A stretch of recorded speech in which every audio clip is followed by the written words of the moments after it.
Hi, it's me, Thrill, and it's time to explore. Explore the wonders of the world with me. After weeks of an unexpected hiatus, Explore with Thrill is back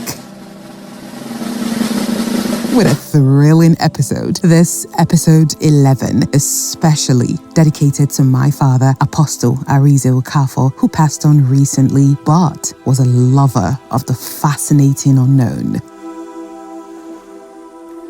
You may have seen the BBC Human Planet documentary on the Bajau Laut or the many other documentaries and films on the Bajau tribe. It is one of the most intriguing and fascinating stories on these people of the sea. The Bajau, often known as sea gypsies or sea nomads, are semi-nomadic ethnic group who live in the Pacific Ocean regions around southern Philippines, Malaysia, Indonesia, and coastal Borneo. Originating from Mindanao in southern Philippines, the Bajau have taken refuge on the seas around Sulawesi, Indonesia, and the islands off the coast of Borneo, where they are known as the Bajau Laut. Their entire life is on the sea. Despite living in different countries, they are very close to each other.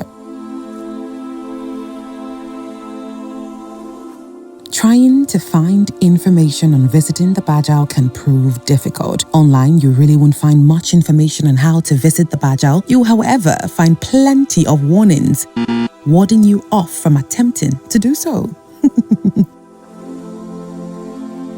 But let's begin in the Philippines at the Tawi-Tawi Islands. Tagged the most dangerous area in the Philippines, you'd find almost no tourists, as even other regions of the Philippines avoid this area. First, you'd get to the capital of the Philippines, Manila, fly past more cities before getting to the Sitanggay Tawi-Tawi Islands. The island is home to over 500,000 people who are predominantly Muslims. The Sitanggay is also known as the Venice of the South, as it is home to floating villages. Malaysia is only 3 hours by boat from this island, and they mostly get their goods from there. Tourists are hardly found because of its reputation as the most dangerous area in the Philippines, especially from the previous presence of kidnapping gangs called Abu Saya. It is said that the Bajau tribe was first recorded in the Philippines island before they spread to other countries in search of a better life due to political events and wars.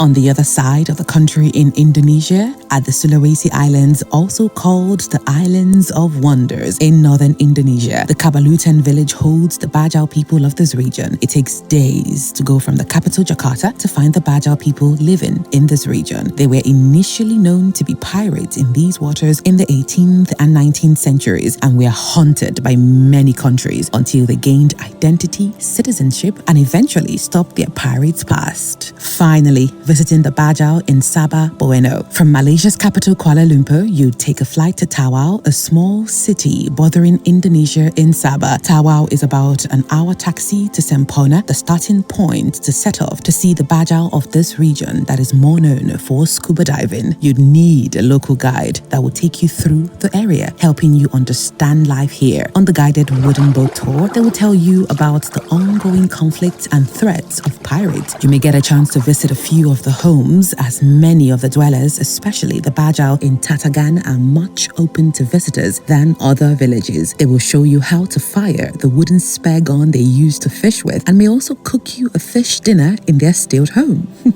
Other villages may not be so welcoming or may even require a gift from you.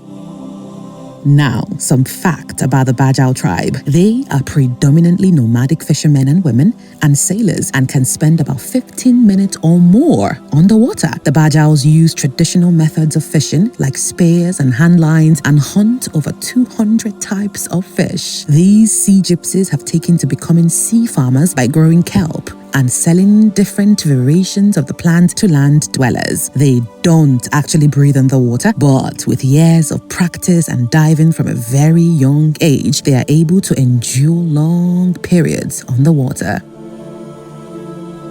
Many residents live primarily on the ocean, very rarely leaving the waters. The Bajau spend so much of their time on and below the ocean fishing that their eyes have begun to evolve to see better underwater than the average person. Their way of life is being threatened, however, with diminishing sea life and conflicts spilling over the borders. The younger generation are seeking an easier life than their forefathers. And finally, all Bajau regions do not speak a lot of English, but you can find some locals that can speak English and can help you with exploring the region. You would agree a fee with them, which can range from $60 or more per day to visit different villages and islands surrounding the area.